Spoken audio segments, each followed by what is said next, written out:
8절의 말씀을 함께 보도록 하겠습니다. 요한계시록 1장 1절에서 8절의 말씀을 우리 함께 이 시간에 묵상하도록 하겠습니다. 이 시간 함께 읽을 때 제가 한 절, 여러분이 한 절, 마지막 절은 우리 함께 읽도록 하겠습니다. 예수 그리스도의 계시라. 이는 하나님이 그에게 주사 반드시 속히 일어날 일들을 그 종들에게 보이시려고 그의 천사를 그 종 요한에게 보내어 알게 하신 것이라. 요한은 하나님의 말씀과 예수 그리스도의 증거 곧 자기가 본 것을 다 증언하였느니라. 이 예언의 말씀을 읽는 자와 듣는 자와 그 가운데 기록한 것을 지키는 자는 복이 있나니 때가 가까움이라. 요한은 아시아에 있는 7교회에 편지하노니 이제도 계시고 전에도 계셨고 장차 오시리와 그의 보좌 앞에 있는 7영과 또 충성된 증인으로 죽은 자들 가운데에서 먼저 나시고 땅의 임금들의 머리가 되신 예수 그리스도로 말미암아 은혜와 평강이 너희에게 있기를 원하노라. 우리를 사랑하사 그의 피로 우리 죄에서 우리를 해방하시고 그의 아버지 하나님을 위하여 우리를 나라와 제사장으로 삼으신 그에게 영광과 능력이 세세토록 있기를 원하노라. 아멘. 볼지어다 그가 구름을 타고 오시리라. 각 사람의 눈이 그를 보겠고 그를 찌른 자들도 볼 것이요 땅에 있는 모든 족속이 그로 말미암아 애곡하리니 그러하리라. 아멘. 주 하나님이 이르시되 나는 알파와 오메가라. 이제도 있고 전에도 있었고 장차 올 자요 전능한 자라 하시더라. 아멘. 이제 오늘부터 우리 교회는 요한계시록의 말씀을 약 앞으로 한 2주간 함께 묵상하려고 합니다. 사실 이 요한계시록이 개인적으로 읽을 때, 우리 성경을 읽을 때 쉽게 선택하게 되는 본문은 아니에요. 신약 성경의 가장 마지막에 위치하기도 하고 또 뭔가 영화들의 소재로 쓰여서 뭔가 난해하다, 어렵다, 혹자들은 또 무시무시하다 이런 느낌을 가지고 있는, 이런 오해를 가지고 있는 성경이 이 요한계시록입니다. 하지만 이 요한계시록은 승리의 노래입니다. 이 요한계시록은 마지막 때에 반드시 우리 가운데 승리를 허락하신 승리에 대한 찬미예요. 그래서 우리가 이 요한계시록을 읽을 때는 희망을 가지는 마음으로 이 요한계시록을 읽어야 합니다. 저도 이 요한계시록은 왠지 마지막까지 해석하지 않고 남겨두어야 할 것만 같은 책으로 생각했던 적이 있습니다. 하지만 이 요한계시록은 마지막 때를 사는 저와 여러분이 꼭 한번 깊이 묵상할 책이에요. 신비한 문체들 가운데, 신비한 환상들 가운데 일상의 언어들이, 일상의 은혜들이 이 요한계시록에는 숨겨져 있기 때문입니다. 요한계시록은 먼저 세상의 역사가 하나님의 절대 주권 안에 있음을 강조합니다. 하나님이 이 땅을 다스리신다. 이 땅의 왕이 이 땅을 다스리는 것이 아니라 하나님께서 이 땅을 다스리신다는 거예요. 악한 세력이 제 아무리 하나님의 교회를 핍박한다 해도 그것은 하나님께서 허용하신 잠깐일 뿐이다. 누가 허용하신 잠깐이요? 하나님께서 허락하신 잠깐이라는 것입니다. 그러면서 교회를 핍박하는 대덕자들을 기다리는 것은 피할 수 없는 심판과 재앙이라는 것을 다시 한번 상기시킵니다. 또한 요한은 독자들로 하여금 마지막 때의 믿음으로 주님을 향한 마음을 지키는 자들에게는 하나님께서 약속하신 새하늘과 새 땅이 허락되리라는 약속을 다시 한번 붙잡게 만들어요. 왜 이런 말들을 요한이 하는가? 그 당시 상황을 우리가 좀 알 필요가 있습니다. 그 당시 소아시아에 살던, 이 글의 독자가 되는 소아시아에 살던 초대교회 그리스도인들은 안으로는 이단들, 거짓 선지자들의 미혹이 극심했어요. 밖으로는 로마 황제의 숭배에 반대하는, 거부하는 그들로 인해서 박해를 엄청나게 받아야 했습니다. 수많은 사람들이 끌려가서 죽었어요. 안으로는 이단이 득실득실하고 밖으로는 로마 황제의 박해가 있던 그러한 때에 그와 같은 상황에 굴복해 세상과 타협하지 않도록 하나님께서는 뭔가 특별한 방식을 사용하신 거예요. 그것이 무엇이에요? 계시입니다. 환상입니다. 보통 사람의 눈으로는 볼 수 없는 것들을 보여주시면서 위로하고 용기를 주신 거예요. 내가 이런 자다. 계시와 하나님의 환상. 내가 너희와는 지금 차원이 다르게 너희를 인도하고 있다.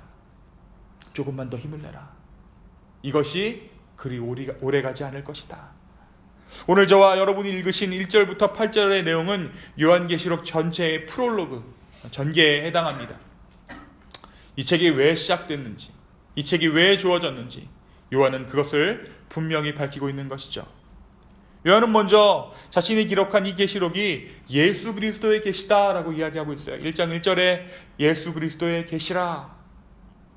근데 왜 예수 그리스도의 계시가 되는가? 하나님이 먼저 예수님께 주셨고, 그 예수님이 천사에게 알게 하셨고, 천사가 요한에게 이 계시를 주셨다라고 요한계시록 1장 1절이 이야기하고 있습니다.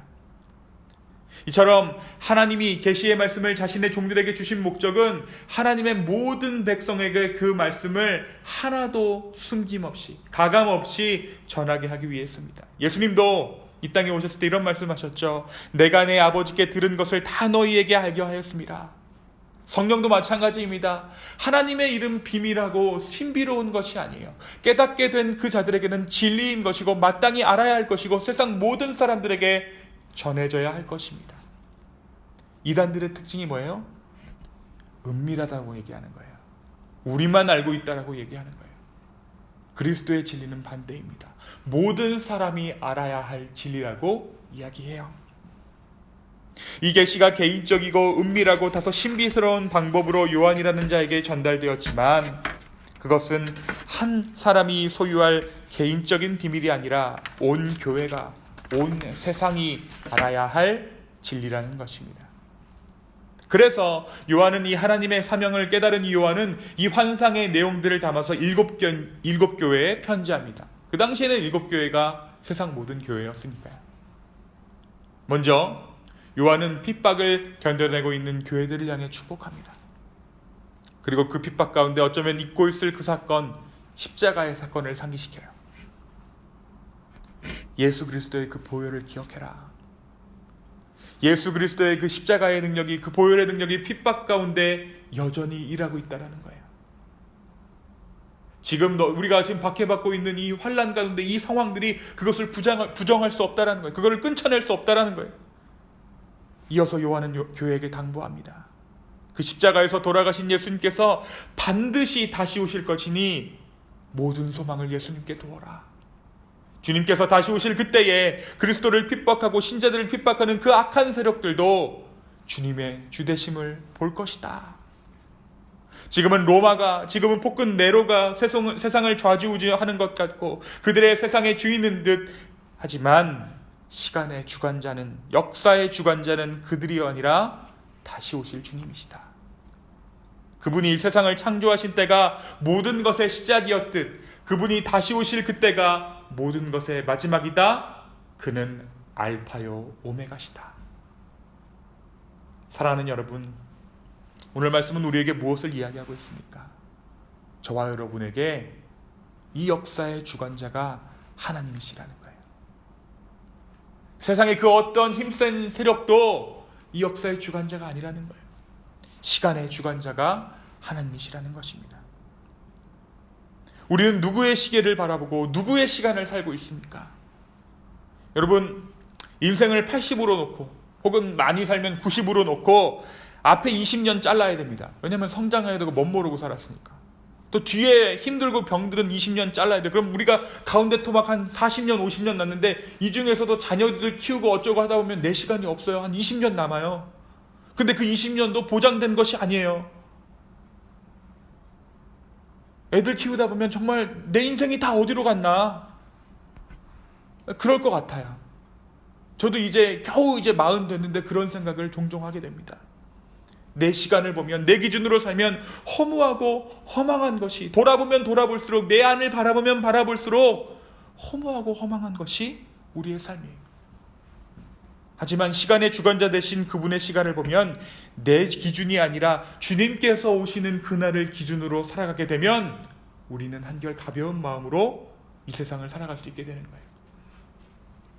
하나님께서 역사의 주관자시니까 우리는 그대로 그냥 그 시간에 따라 살면 되는 것이죠.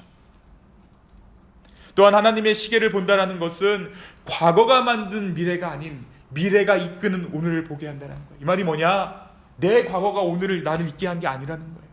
내 죄악된 그 선택이 나를 여기로 있게 한 게 아니라는 거예요. 오실 그 하나님의 그 미래가 우리의 삶을 이끌고 있다는 것입니다. 다시 오실 그분이, 다시 말해서 미래가 과거를 만들어가고 있다라는 거예요. 내가 그동안에 방황했던 거, 힘들었던 거, 그 사람 만났던 거, 그 모든 것이 다시 오실 그 예수님의 계획 가운데 있었다라는 것이죠. 양과 같은 우리가 제멋대로 가서 지금 우리가 여기 있는 것이 아니라 선한 목자 되신 주님이 우리를 이리로 인도하셨다라는 것입니다. 그리고 그 선한 목자 되신 주님은 반드시 이 땅 가운데 다시 오셔서 세상의 모든 악한 것들을 멸하실 것이고 우리를 구원하실 것입니다. 사랑하는 여러분, 하나님께서 다스리십니다. 그분이 우리의 시계를, 우리의 시간을 바꾸어 주셨어요. 나는 오늘 나의 시간, 세상의 시간을 살겠습니까? 아니면 하나님의 시간을 살겠습니까? 우리가 새벽에 또 이 말씀을 우리 집에서 듣고 있는 분들은 이 아침에 하루를 하나님 앞에 드린다는 것은 내가 하나님의 시간을 살겠습니다 라는 거예요. 저와 여러분이 이 새벽 시간을, 새벽을 깨우며 기도하는 것은 주님, 내가 나의 시간을 살지 않고 하나님의 시간을 살겠습니다. 여러분 생각해 보십시오. 이게 정상입니까? 새벽 5시 반에 나와가지고 기도하는 정상이 아니죠. 그런데 우리는 정상인 거예요. 하나님의 기준으로는 이게 정상이고 이게 맞는 겁니다. 그것이 하나님의 시간을, 하나님의 시계를 사는 저 여러분이 마땅히 들어야 할 일들이에요. 오늘 하루 주님의 시간을 살아가는 저와 여러분 되기를 예수님의 이름으로 소망합니다. 그리고 그 시간 가운데 하나님의 나의 인생을 지금 어느 시기에 두셨는지 우리의 기도 가운데 깨달을 수 있는 저와 여러분 될 수 있기를 예수님의 이름으로 간절히 소망합니다. 이 시간 함께 주님 앞에 기도하시겠습니다. 주님, 감사합니다. 오늘 이 하루 하나님의 시간을 살겠습니다. 나의 과거에 얽매여서 우리가 우리의 인생을 살아가는 것이 아니라 다시 오실 주님이 이끄시는 그 시간을 우리로 하여금 살게 하여 주시옵소서. 주님, 다시 한번 주님을 바라봅니다. 다시 한번 주님을 인정합니다. 성령 하나님, 우리의 기도 가운데 응답하여 주십시오. 우리의 기도 가운데 하나님께서 우리의 삶을 이끄신다라는 그 사실을 우리로 하여금 깨닫게 하여 주시옵소서. 감사합니다. 이 모든 말씀 살아계신 예수님의 이름으로 기도하였습니다. 아멘.